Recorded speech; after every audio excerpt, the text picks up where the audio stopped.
Welcome to the End the Silence podcast. I'm your host, Sandra Payne. As an RN and holistic wellness coach working with nurses, I am uniquely positioned to hear the struggles, the deep passions, and the stories of nurses, our silent heroes. Many nurses suffer with burnout, depression, anxiety, PTSD, substance abuse, and suicidality, and they do so in silence. Nurses are the ones we turn to for help when we need it the most, and this is a heavy burden for them to carry. This burden, the pervasive bullying and unsupportive culture of our healthcare system, means many nurses have lost their voice. These are their stories. Hey nurses, it's Sandra here, your host of the End the Silence podcast, providing a platform for real, raw, and authentic stories of nurses from across our great nation and beyond. My guest today is Paula Leweke. I hope I said that right. Yeah, it's pronounced like a V, Leweke. Leweke. Okay, I'm going to start again. Leweke. Leweke. Okay. That's okay. I'm going to start again anyways. All right. Hey nurses, it's Sandra here, your host of the End the Silence podcast, providing a platform for real, raw, and authentic stories of nurses from across our great nation and beyond. My guest today is Paula Leweke. Born in Albuquerque, New Mexico, she and her family moved to McBride BC when she was 10 years old. She's been a registered nurse for 45 years, working in the ICUs right here in Prince George, BC, and also as a community health nurse up in Terrace BC. She has taught nursing in 3 different colleges and 2 universities, and is currently residing and teaching in beautiful Victoria on Vancouver Island. She tells me that she has loved 95% of her thousands of students over her decades of teaching, and just finished teaching a research course for the University of Brandon Manitoba, and is currently leading a practicum group in acute care and community nursing. She also has a global health knowledge and experience, having been to Namibia and the Philippines with students, as well as up in the Yukon. Her passions also extend to her 12 horses, traveling, and her 8 grandchildren.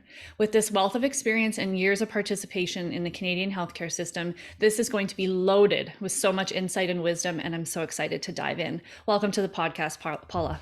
Thank you. I'm super excited about it as well. So thank you for inviting me.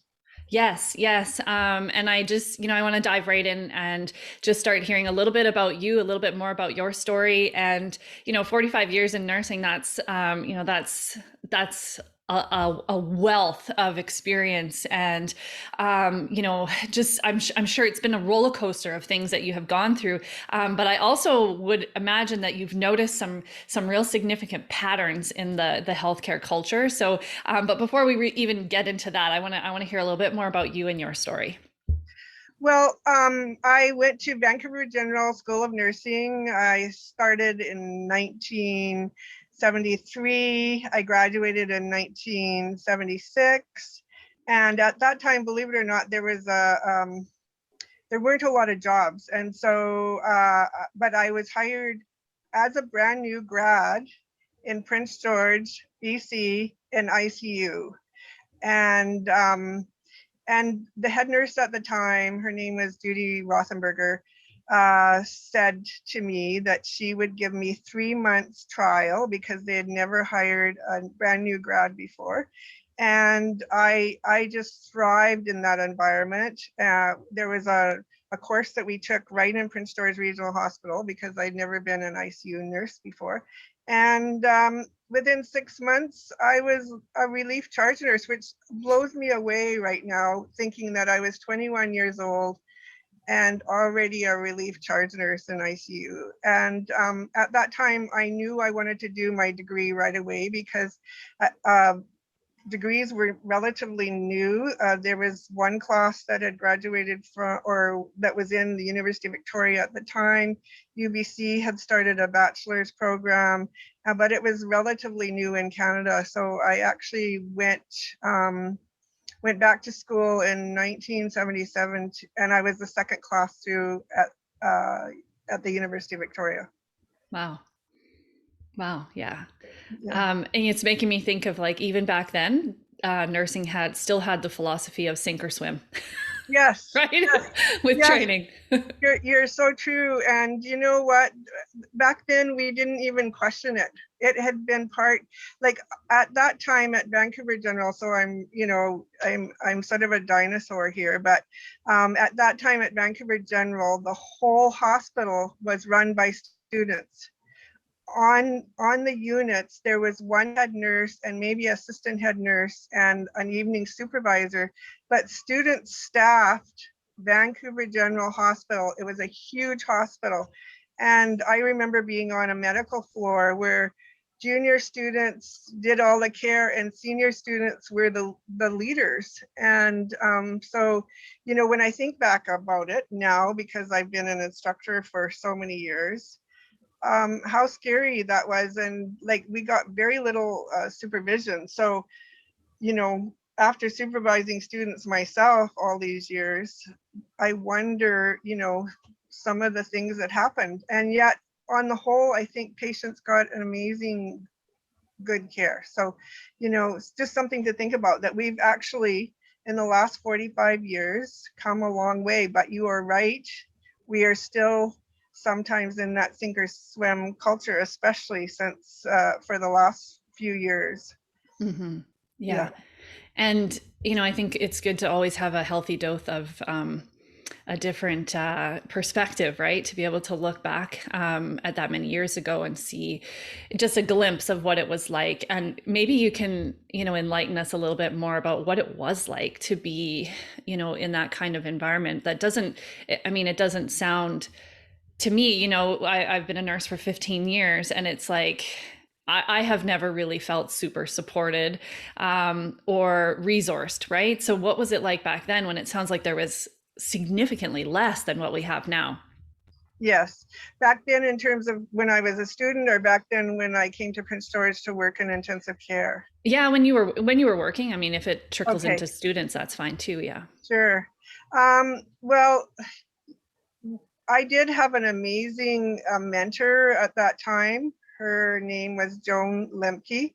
She was an incredibly gifted nurse, and she mentored us all. Plus, at that time, we still had a lot of very experienced nurses that were there that you could turn to if there were any problems. But you know, we did it all at that time in Prince George. If there were difficulties starting IVs out on the floor, it was the ICU nurses that went out to do it, and all the cardiac arrests, everything. And so, yes, it was sink or swim, but you know, I sort of dove in, and the patients received really good care. It was at that time in, you know, history of nursing.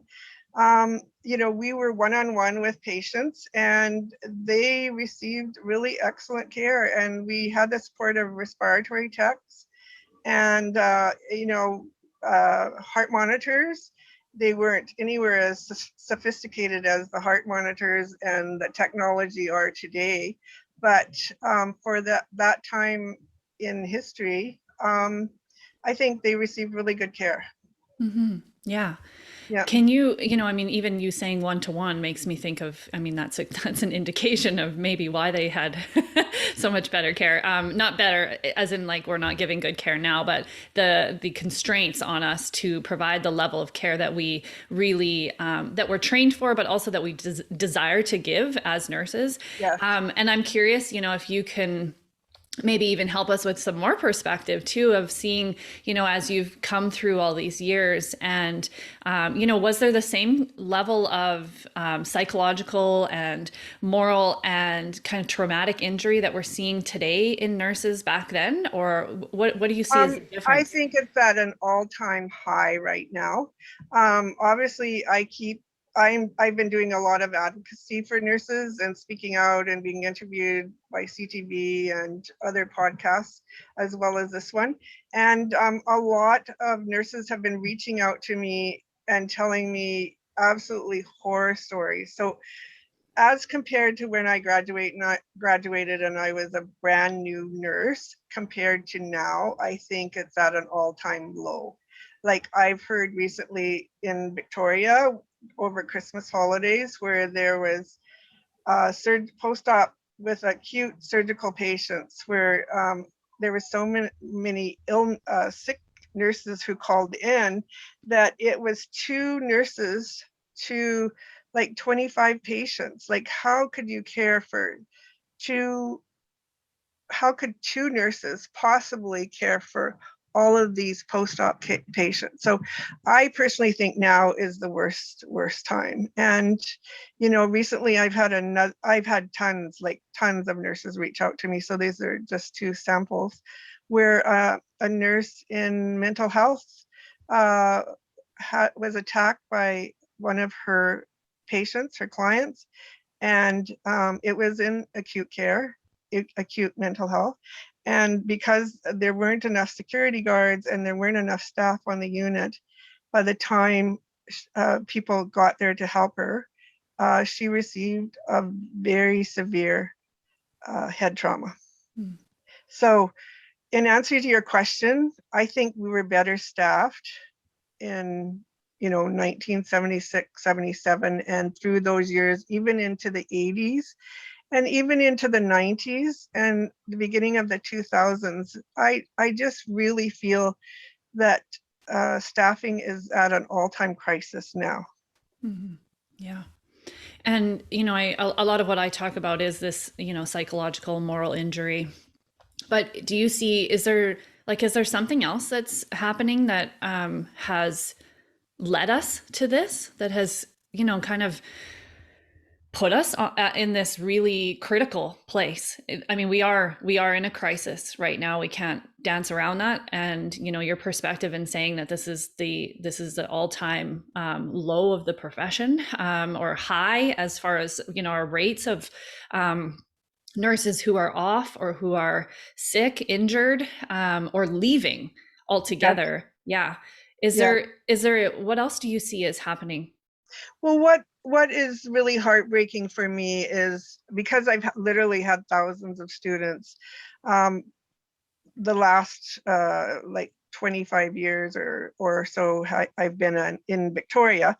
And so really top students who went on to becoming top nurses don't stay. They get frustrated.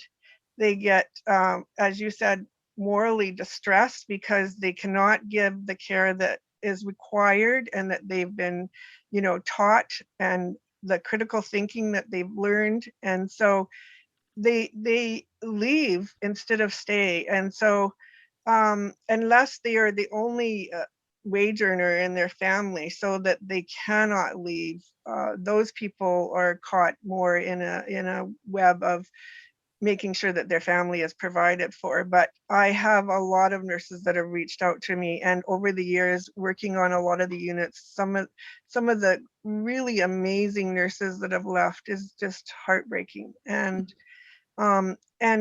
it's because I think they are not valued enough. And really, when you look at cost effectiveness, I think the health authorities and the government need to realize that it's way more cost effective to support your staff than it is to lose really experienced nurses. And 3 days ago, I heard a story where, brand new grads were in charge of the unit, and they were the ones that were educating and orientating other new staff. And we need to hang on to our experienced staff and our mentors to keep people safe, to keep patients safe, to keep nurses safe. And it's, we're people say educate more nurses, but the reality is that we only have so many clinical placements for nursing students. So I personally think the key is to keep the staff, to support them, to respect them, to empower them to make decisions, to really hang on to the experienced staff so there's not a huge turnover.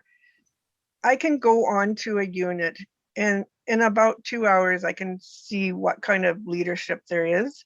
And if the staff are feeling supported and valued, there's usually less staff turnover. But I also know that I've worked with amazing leadership, like nurse managers, and they sort of bang their heads on the wall because they're middle management and they're not allowed the autonomy and the respect to help support their staff in order to keep them.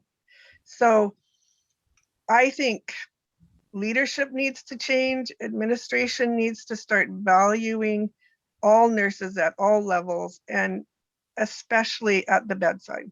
Mm.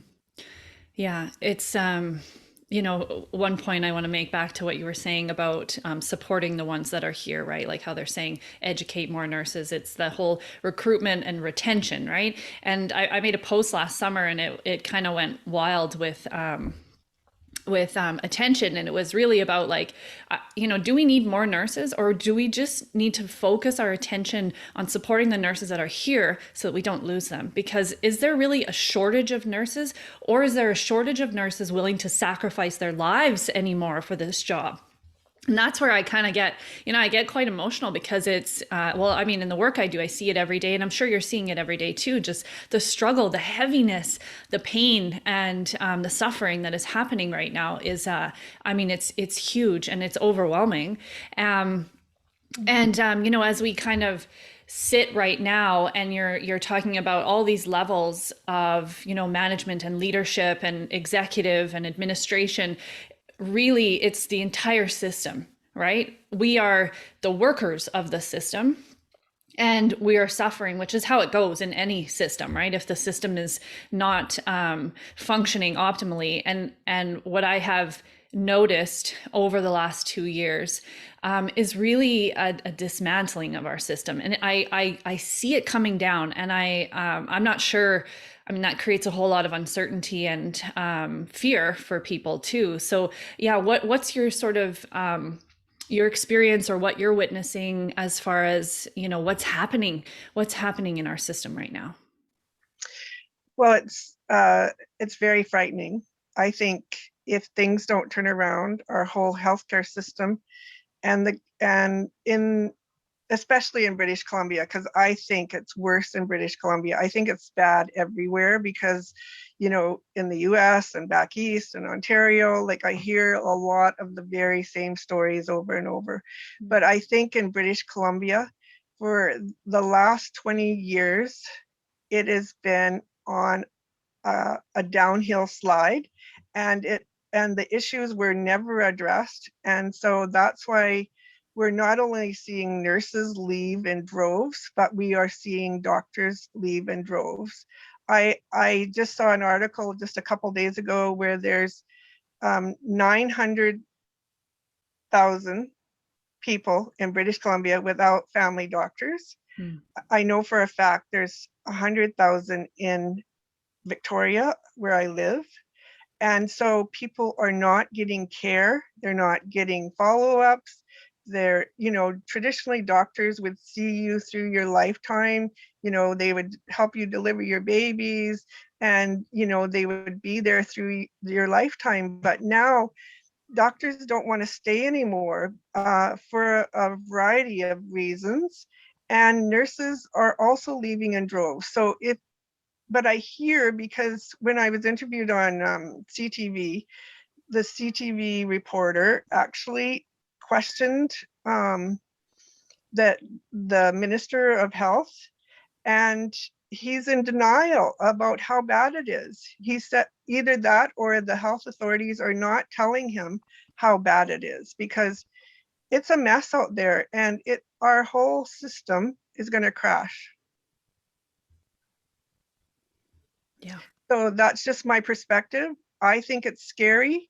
And I'm trying to tell people that they need to wake up, and they need to start lobbying their MLAs and their MPs and saying this is not adequate. We're supposed to have universal health care in Canada, and we still have amazing doctors. We do, and amazing nurses. But it's going to crash if things aren't turned around. Yeah. And then that crash makes me think of, I've used the analogy of like almost like the Titanic, right? It's like the ship's going down, and there's going to be people who get off because they're like, I'm not going down with the ship, right? I'm not, Yes. they recognize I'm worth more, I deserve better, and they're going to go. But then Yeah. there's those people on the ship who stay to try to, Say to try to keep, yeah, to try to save it. And that's, I mean, that's where I feel the fear is for those people that are staying on the ship, because what's going to happen with more people leaving, less staff, less resources, less support, less, attention, less voice to speak up for what they need. And it's almost like no matter how much you speak up, no one's listening. No one's listening. that's the frustrating and part, and I want to echo exactly what you said, is that I hear this over and over again from staff, that the really dedicated ones, the ones that you were just talking about, that will go down with the ship fighting every last moment, and they tell me they go in sick because they know that if they don't go in, their colleagues who they respect and admire will be so short staffed that they won't be able to give care. And so I've heard this over and over again, and they're working themselves to death. Like you know, they don't get holidays half the time. They get called in on their days off because staffing calls them nonstop. And those are the people that are holding it all together. But I have so much empathy for them. Mm-hmm. And and a question of how long can they sustain, right? How long can you be the glue in something that is absolutely falling apart all around you? And Yes, I yes, hear the same stories of, I went in anyways because even though I felt sick and, I didn't sleep all night and I'm worried and I'm stressed and my family needs me because, we're also, or as a society, going through a crazy shitstorm, and the stress yes. levels are at an all-time high. And but yet they go in and it's like, eventually what I see as a trajectory for so many, and myself was in the same place, is like the we can't avoid and ignore our suffering forever. It's not No, sustainable. Yeah. So no, no, absolutely. And like a week ago, I was talking to some home care nurses that are precepting my students, and they were saying because there's such a lack of family doctors right now, that patients are turning to them and actually wanting them to function at the level of a nurse practitioner, and that's not in their scope of practice. And so they're desperate. And they said that a lot of times some of the specialists, like at the pain control clinic, at the cancer clinic or whatever, will step in and order prescriptions because there's no family doctor. But so there are amazing physicians that are trying to hold it together too, mhm. the whole system. But it's a huge worry. So, I mean, a part of me when I, when I sit and I talk about this and I feel the heaviness of everything that's happening and the suffering and in so many, yeah, like you're talking about nurses, but also, doctors and the other staff that are in there.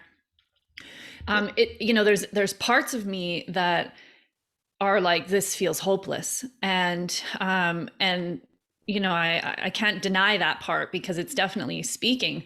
But then there is a part of me and a bigger part that believes there has to be hope. So how do we, I mean, a part of what I do is my intention is to support nurses who are staying on the ship and those who are getting off too. Like, I'll be real, there are nurses I work with that are getting off and they're like, I want to see what else is out there for me. I can't continue this way, I need to do something different. I mean, being a nurse is like, it's a part of our heart, right? It's not It is. necessarily the job title that you hold. It's who we are, and how we serve and how we show up for people and care for people. Hmm. And so, but the other, the other group of nurses who are the majority are the ones that are staying. And I'm all about how can we find the light? How can we find hope for ourselves? And I'd love to hear your take on that, and your how you're facilitating being that light and being that hope for the nurses that you're seeing and working with. Yeah, it's interesting because I've thought about this a lot, and I just want to preface this by saying I've been a nurse for 45 years. I've absolutely loved my career. And that is what has sustained me. And I'm still working. And I've loved working with students. I just, there's parts of nursing that is, I'm so passionate about. I loved, traveling to Namibia and going to the Philippines and going to the Yukon. Like it's an amazing career with so much diversity that if you get really burned out in one area, there's tons of other areas that you can go to. So I want to offer that as a little bit of hope. But also I've thought about this a lot in terms of resilience. So nurses do need to speak up. They do need to fight for better quality of care, for better staffing. But also I thought about, the people that survived Auschwitz and all the horrible things that happened, during World War II. And I've met a lot of them over the years. And so their lives were horrendous. And yet what really struck me as amazing is they come out still with an amazing sense of humor.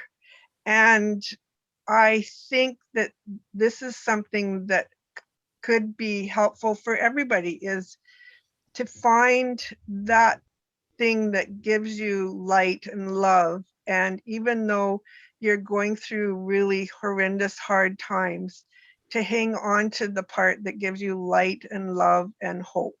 Hmm. And it's different things for a lot of people, but we all need to find what makes us give us that hope.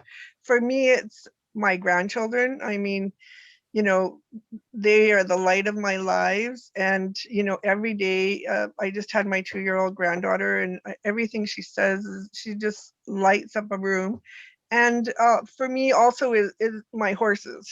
So, when I escape and I come home and I come to my horses, they're what give me the courage to carry on and still fight for nursing after 45 years. I mean, I should be retired and traveling in Arizona right now. And that's definitely a goal. But, I have loved nursing. And so I want to encourage nurses to hang on to the part that lights up their soul, and also to learn how to, as hard as it is, to do what I used to teach my students, compartmentalize their lives. So, when you have a really hard day and you're morally distressed, how can you kind of contain that? So, maybe go home and talk about it for about an hour.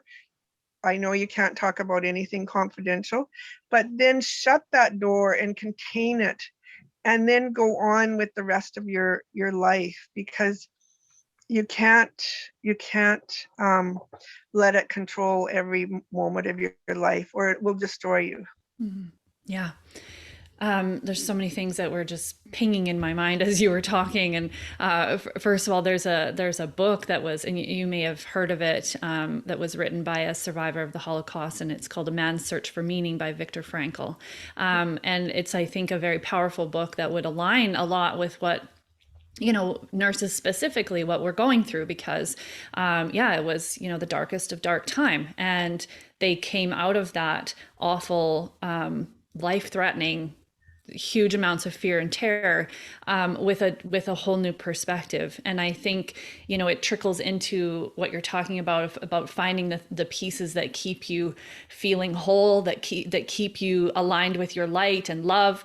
And it's a big part of what I see, in what I teach. And you're talking about also like releasing, right? Letting go of some of the stuff that is built up on you, because we can't just turn it off. I've realized that for my whole career, I was like, how do I turn it off? How do I leave work and just shut off the dial and not deal with that? But the truth is that when you don't deal with it, it will show up. It's not going away just because you've left the unit. The stress response and the emotions and the trauma that you've possibly witnessed or experienced, it's still spiraling inside of you. And Yes. so we need to find healthy outlets. That is for sure. And so, yes, talking with people who are supportive, journaling, as cliche as that might sound, it's a really powerful thing that we can do.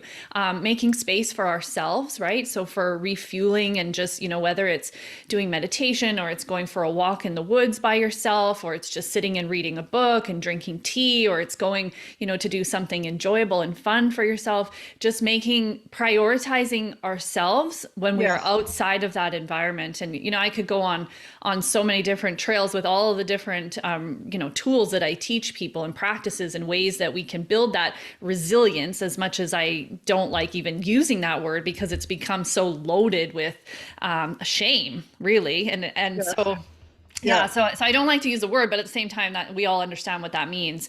So it's, I really do appreciate what you're saying. Is just that, it does feel hopeless. And if you sit in that space of like, oh my God, how awful this is, and all of the storm that's spiraling around you, and you go into work and it's this constant, stress response, and then you leave and you come home and you've got family needs and you've got this and this and this, it can feel so overwhelming. But to start to look for those windows of hope in your own life, maybe the profession is not feeling that hopeful right now, but there's so many other No. things in life that could fill that for you, and that will Yeah. also build that internal strength to continue the fight.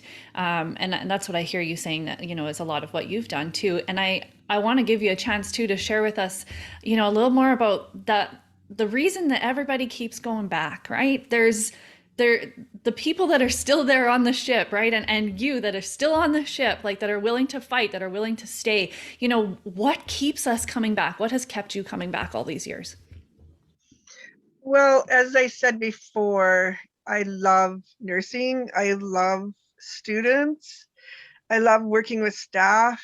I love patients and role modeling to students how to give like really top care and communicate to people. I actually have a master's degree in counseling. So I've kind of combined that love over the years, and that's what keeps the flame lighted. And you know, as well as a worldwide nursing shortage, and I know I'm a nurse, but there's actually a North American shortage of nursing instructors as well. And it's amazing how many people my age are still teaching. And I think that a lot of it is because of this passion that they still feel that there's a need for them to mentor people and to be that role model. And so yeah, I've just loved nursing. And if I could highlight a little bit about, when I did international nursing, would that be appropriate?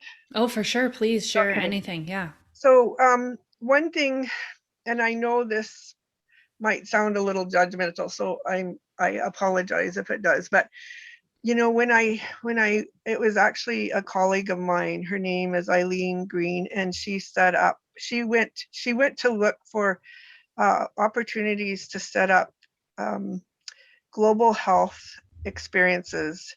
And she is the one that actually developed the opportunity to go to Namibia in Africa. And she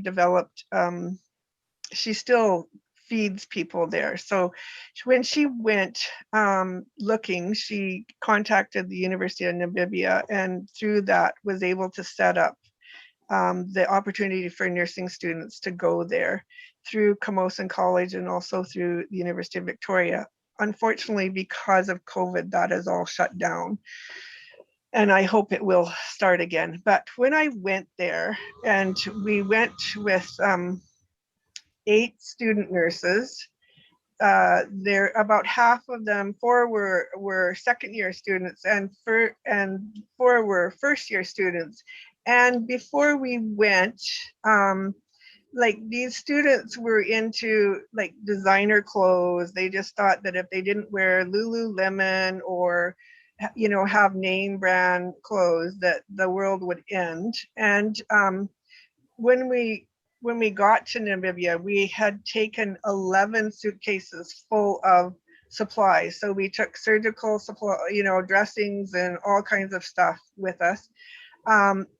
And once we worked there for a little while, they started realizing what was truly important in the world of nursing.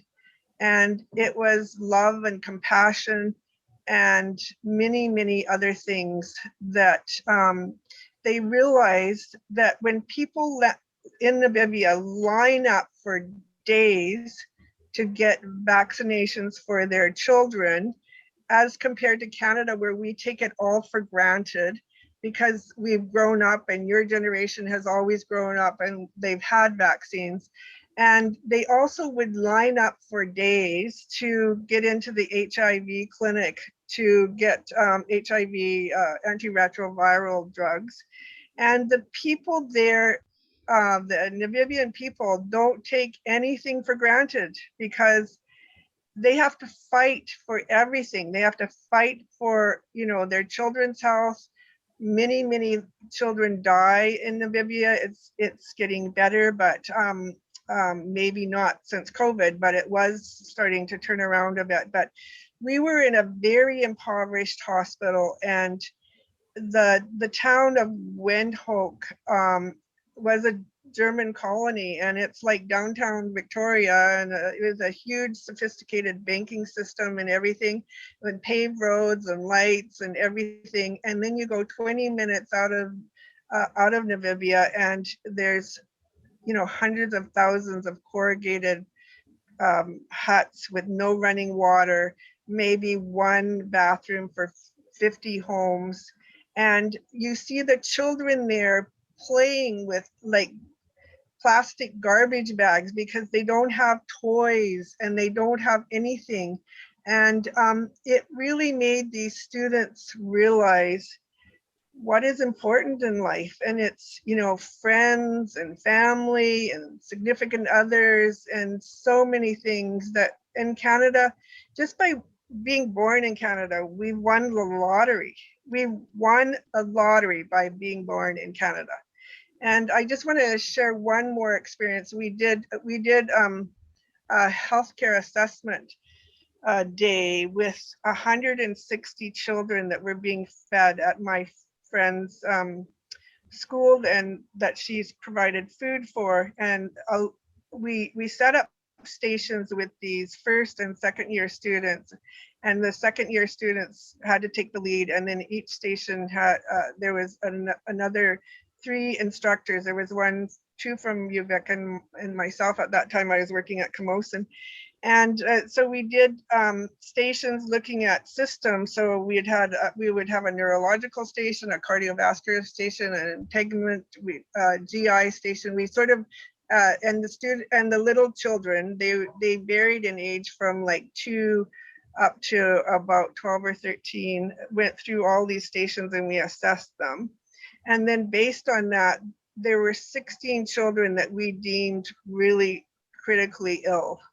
And so 8 of them went to like a walk-in clinic, and I went with students with the other 8 to the hospital. And the amazing thing to me is that I myself fell in love with a lot of these little children. I mean, they're so fragile and so amazing. And I carried a 10-year-old child all day long in my arms. I mean, I could not carry a 10-year-old child in Canada. They would be too heavy for me. But this child was really ill and was burning up, had a huge fever, and I wrapped her in my jacket. And I carried her all day long as we wound through the hospital, waiting in line to get up to the pharmacy. So again, things that we take for granted in Canada. And when I got to the pharmacy door, they closed after waiting for hours, they closed the door because they went on their lunch break. And, I was so angry at that stage that I literally wanted to break down the door, because after waiting for hours and with this sick child in my lap, but, we had no choices. And, that child did make it through. She actually, I think, was sponsored by somebody and went to Germany to go to school. And a lot of those kids, because I was in Namibia in 2011, have grown up and they have families of their own. So I guess the reason I'm telling you that story is that there's always hope. And sometimes we find hope in the smallest things. Mm. But this is, to me, something that will stay with me for the rest of my life, you know? Yeah. Yeah. I think what a valuable experience for you and for all those students that got to come on those trips. And, you know, as I'm thinking back when I was in nursing school and I had all the pamphlets for Doctors Without Borders, and I was, you know, I was set up to travel to volunteer as well. I never went. Life got in the way, but I, you know, there's like a small fragment of regret there, because I think those kinds of experiences do help shape us as human beings and help us to hold a different perspective, right? To see things in a different light. And you know what I'm also translating from that story too is that when we think about nursing here in Canada and how you know, how sick our system is and how many of us are suffering, and just, you know, with burnout and moral and psychological injury and traumatic injury too, and just how we kind of get stuck in that place of this suffering.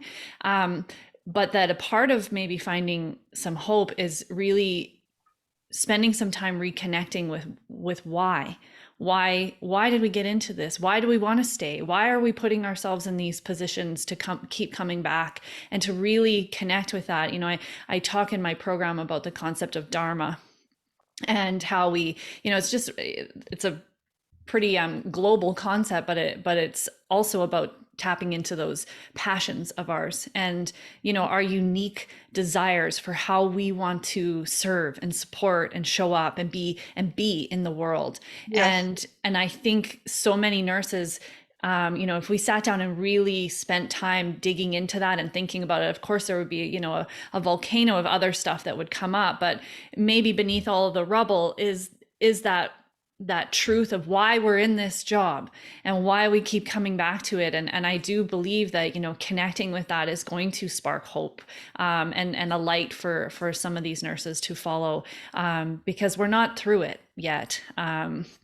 You know, not even close. So we have to be really, you know, I know in my the seat I'm in is, you know, thinking about those nurses on the ship and how can I best support them, and how can I offer them, you know, the what I've learned and what's helped me, and translate that into their lives, and how can it help them. And really, you know, a big thing I say is like taking back control of your life, and just acknowledging our suffering and sitting in the muck of all the crud that we are in and the suffering, but then also looking for ways out, right? And we don't have to, it isn't hopeless. It isn't hopeless, that we have choice and we can change things, and using our voice, even though it feels like no one is freaking listening, continuing to use our voice. And I'm curious, you know, maybe before we leave, if you could offer the listeners, you know, what have been some of the most helpful resources or tools or practices that have helped you, you know, withstand the system and withstand all of the hardship that has come, and the difficulties and the stress and everything. What's been some of the most helpful things for you? I think, as you mentioned before, reflecting on your experiences, journaling, always looking for the bright light in the day, because every day, even the worst day, there can be a bright light at the end of the day. Like maybe during your day when you're so frustrated, maybe that particular day you were able to hold somebody's hand, or, you know, morally support somebody that is going through cancer. But always look for the light and the hope. For me, that's what's maintained my career over, you know, 45 years, is that, and as I said before, you know, making sure that your life at home, whatever it is, and for whatever reason, there is areas within your home life that gives you comfort and support and hope. But if you need to reach out to like a mental health professional, to, you know, to go for counseling, or to reach out to somebody like you that gives people hope and motivation to still to continue in this career. That's what's helped me a lot, for me personally. Um, and as I said before, for me, it's been horses. Mm-hmm. But it can't be horses for everybody. I understand that. But you know, when my life is really going downhill, like when I went through a divorce, when I went through cancer, when I went through really horrendous, I shattered my leg. I broke it in 25 places. And I couldn't walk for a year. You know, for me, it was always not to stay in that. Like, I went through a bit of a depression after I shattered my leg, but I woke up one day and I thought, I don't want to be a bitter, angry person for the rest of my life. I want to go on with my life. And so, you know, I love traveling. I love my grandchildren. I love, you know, as I said before, 95% of my students, I love my students. And it's just finding those things that give you meaning and hope and purpose in your life. Mm-hmm. Yeah. And then following them. And following them. You know, Yeah. like, you know, I still stay, or some students still stay in touch with me. And it's, you know, I see them as they're having their babies and raising their children. And, you know, what's really neat is now one of my colleagues, actually, this has happened twice. One of my colleagues at Camosun College, her daughter is now one of my students. Mm-hmm. So it's the continuation, you know, it's that circle of life and the continuation of life. And her, you know, her daughter is a real bright spot in the world. And so, you know, she's obviously had a long career herself, and she loved nursing enough that her daughter also chose to go into nursing as well. So it's giving people hope and not just dwelling in the horrendous things. Mm-hmm. Yeah. Yeah, you're so right, because when we dwell there, we become victims. And Yes. when we start to try to find different perspective, or try to find a different lens through which to see everything, and try to find those light aspects, it's taking, even if it's just a small percent, it's taking control. It's saying, I'm not willing to let this suck me down, to let this take me out. You know, I talk about that as like being on the edge. When you're in that place where you recognize and are really being truthful and seeing the suffering that you're going through, or the difficulty of your life circumstance at that time, which a lot of people, I think, in nursing particularly right now, are on that edge. But I think actually, you know, throughout our whole all people are, a lot of them are on that edge right now, and seeing, like, you know, where life is really not meeting their needs, right? Where they're really feeling unfulfilled. And then that place, being on that edge, I actually think is quite an exciting point, although it's terrifying for most, right? Because it's recognizing that, holy, I got to change some things here. And it can be overwhelming and scary. But also, you know, from my point of view, it's exciting, because what happens when you're at that place and you decide, I'm going to take back my life, is Yes, so much magic, right? So it is yeah, kind of exciting, although I do appreciate it's also terrifying. it is. And Yeah. it takes a lot of courage and a lot of strength. And, you know, yeah, so it's finding that courage and finding that strength. And as I said before, is, you know, hanging on to the joy and not leaving your sense of humor behind, you know. Mhm. Like, I want to tell you a little story about when I was in Prince George. So we're talking a long time ago, but there was an internist, and I don't know, he's probably retired now. His name was Dr. Bishop, and he was this gorgeous Black man, and all the nurses had crushes on him, Mhm. because even though he was married. But one day he came in every morning into ICU and would put his lab coat on before he went out to make the rounds. And sometimes we would play little jokes on him, and he had such a good sense of humor that he would go along with it.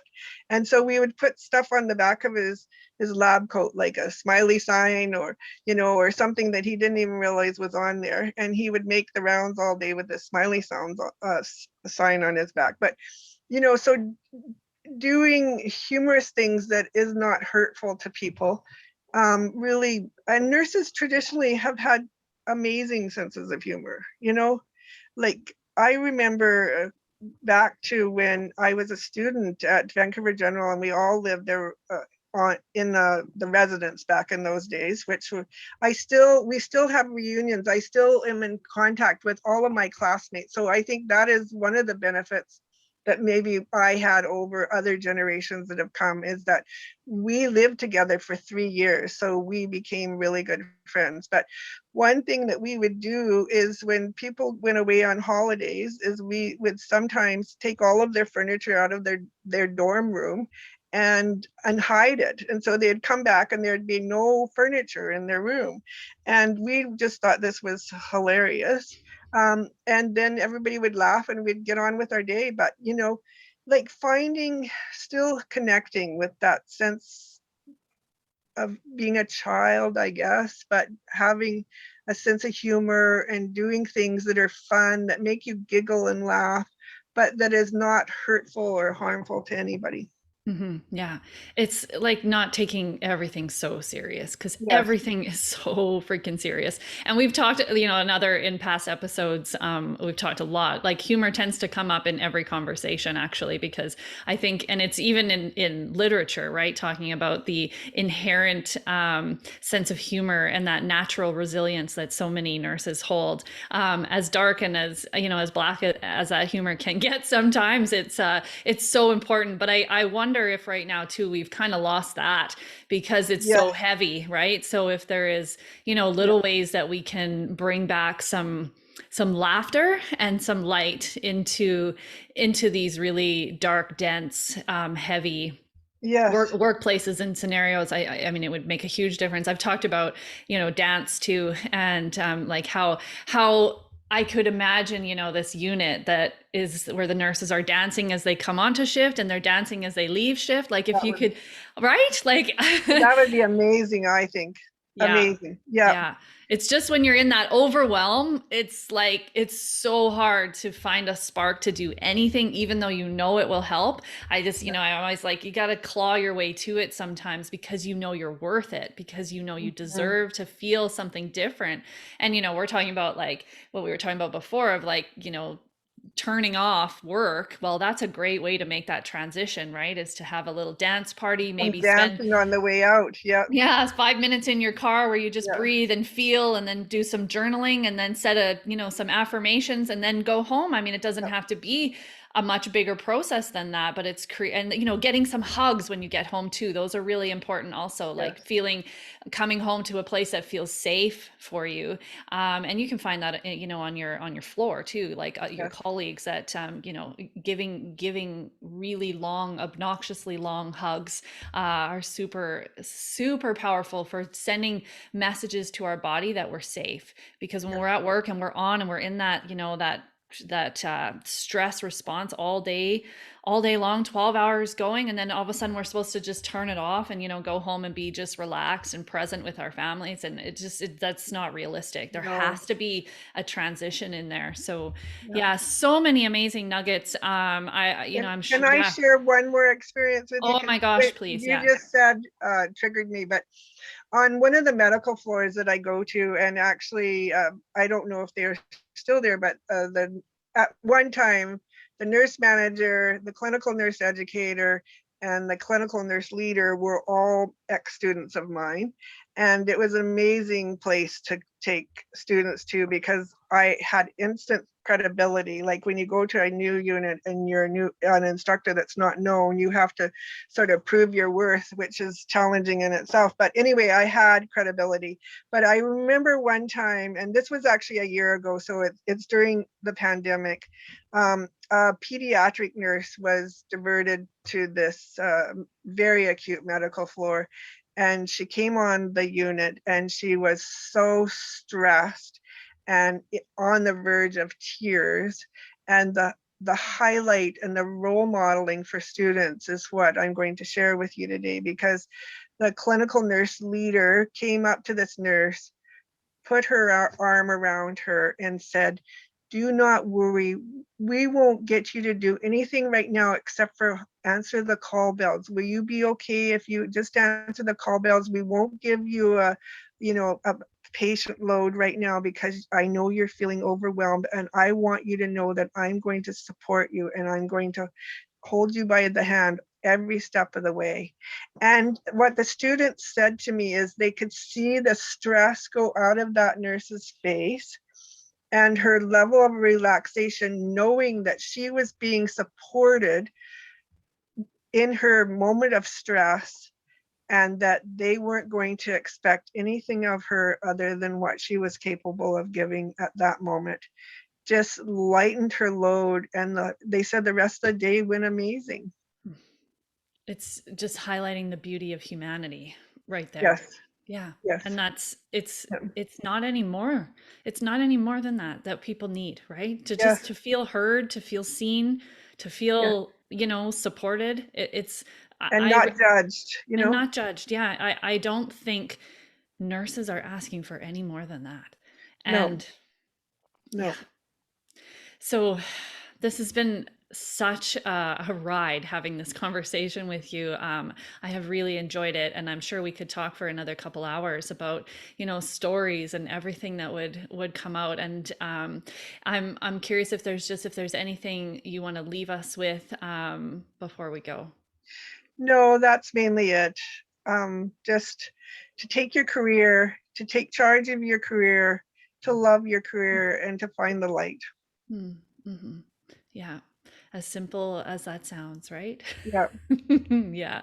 Yeah. Thank you so you. much for being You here. bet. Yeah. You Yeah. bet. Thank you. It's been wonderful. Thank you. You're very Bye-bye. welcome. I personally want to thank you for taking your time to listen to this podcast. It is my truest honor to sit with these nurses and witness them tell parts of their story. We as human beings have a deep need to be seen and heard, and this is my way of helping nurses in particular find their voice. Please know that the opinions shared in this podcast are those of the individuals sharing them and not a reflection of any employer or regulatory body. We are sharing our truth, and that may not always resonate with you, but I'm guessing if you're listening, that something has rung true for you in this podcast. Our stories offer healing and create connection, two things that we as nurses need as we navigate the jungle of a healthcare career. So thank you for being witness, and if you feel inclined to reach out to the guest on today's episode to offer validation and appreciation, you can always find their contact in the show notes, as well as other links to the offerings of Sandra Payne Wellness. If you'd like to be a part of the community, join our private Facebook group, Surviving Nursing. And if you'd like to share your story on the End the Silence podcast, be sure to reach out. When we can come out of the shadows and into our light, we can create the change that is needed. And when we do this work together, we are so much stronger. Thank you for listening.